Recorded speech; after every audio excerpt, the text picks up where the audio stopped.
It's been 3 months since my animator sent me this simple animation, and since that day, my game has completely changed.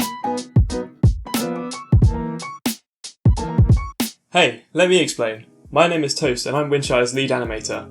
So one thing that we've really been struggling with for many weeks is Windshire's artistic style. Sure, we had some low poly aesthetics going on, but they didn't really seem to mesh with the feel of the game very well. As an animator, it's my job to marry the aesthetics of the game with the way it feels to play it, and as I was rewatching Into the Spider-Verse, it hit me. The animators at Sony intentionally made use of low frame rates to match the feel of a comic book. Can I do something like that with Windshire? Snappier, low frame rate animation would match the retro aesthetics of our low poly models. So, after my usual blockout process, I ignored my instincts telling me to make it smoother, and instead I just made a few minor adjustments to give it a more cartoony flow. Then, not knowing whether I'd done something really smart or really stupid, I sent it off to Daniel. The cartoonish style of this animation got us all thinking, what if we mix the more serious gameplay mechanics from games such as Escape from Tarkov and Hunt Showdown with the fun co-op and progression of Terraria? So after almost 4 years, we can finally answer the question that everybody has been thinking. What even is Windshire? You and up to 3 friends are thrown into the world. Your objective? To take down the orc camps and destroy their crystals. In these camps, you'll find orcs. They aren't friendly.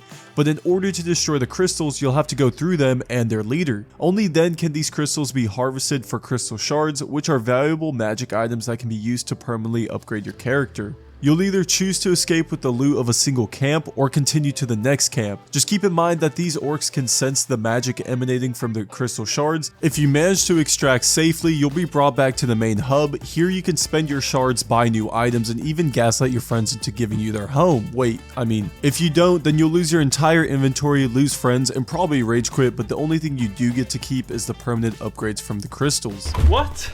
No, you forgot about the class system. How? Look, right, just come here and look at this. It's supposed to be like a whole, look, I have it here, right, hang on, just... Man, what are you even talking about? Okay, let me organise it first. Okay, here's the theory. Windshire is going to have 4 classes, each focused on different aspects of gameplay. The Swordsman and Ranger classes promote micro gameplay. We look at the balance between decision making and mechanical execution. The Swordsman focuses on execution. There are just a few core mechanics, but the amount of practice you put into them determines how efficient you'll be. This class is fantastic for players who enjoy honing their skills to perfection. The Ranger focuses more on split-second decision making. There are different combo routes, different movement options, and different resource meters to consider. The Ranger rewards players who can think quickly and adapt to many different situations. The Tank and Healer classes focus on your macro gameplay. We split this up into macro based on teammates and macro based on enemies. The Tank focuses on managing the enemy. You will seek to understand how they move and think, and when to use important resources like crowd control effects. Players who enjoy strategic gameplay will love the Tank class. We took inspiration from games like World of Warcraft and Overwatch. The Healer focuses on managing your allies. It can sometimes be a difficult class to make appealing, because having a good healer means you stop worrying about your health bar, which then means you forget that your healer's actually doing anything. The way that we solve this problem takes inspiration from the Medic in TF2 and the Healer class in Terraria's Thorium mod. Both of these games provide feedback when a healer does well. In Windshire, maintaining a high work rate will reward the healer with access to massive game-changing incantations. This lets everyone know just how fantastic you are at your job. But theory will only take us so far. So to nail the perfect movement, we made use of advanced nuclear physics. See, the problem with our last movement system is that we were limited to using animation data to decide how our player moved. This means that the player would only move when Toast animated them to move. This works for some games, but it was too limiting for Windshire. So this means we made the player float, gave him some cool bouncy joints, and made him run forward, and now the player can run and jump right on that subscribe button. The best part of this is that it's been developed using our new finite state machine system for the player, so we can actually define different movement styles